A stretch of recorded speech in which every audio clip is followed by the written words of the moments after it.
It's not an ideal situation for anybody, not the parent, not the student, not the school district. Remote, hybrid, in person, this year students are learning in ways they have never before, all due to the pandemic. And that's a situation that's been pretty tough for everyone. Learning gets more complicated when teachers and students test positive for COVID-19. Those who were exposed go into quarantine. Typically, but today Governor Parson issued new guidelines for Missouri in an effort to limit quarantines. That guidance, however, goes against CDC recommendations. 41 Action News reporter Mackenzie Nelson breaks it down. Some parents are questioning Governor Parson's updated guidance, while others say it could be inching students one step closer to getting back into the classroom 5 days a week.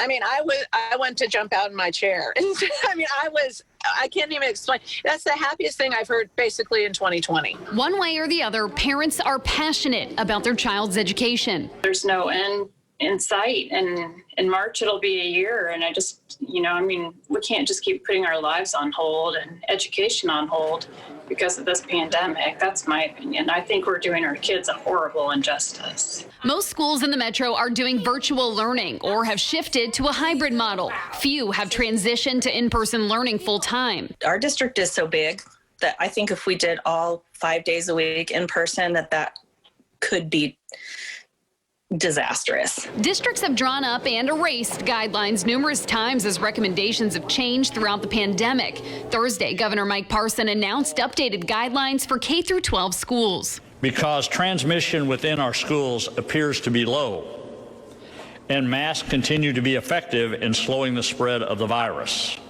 Missouri is modifying its guidance. Governor Parson says a properly worn mask will prevent students from being identified as a close contact, meaning if a student is around someone who tested positive but was wearing their mask correctly, they do not have to quarantine. This guidance goes against what the CDC recommends.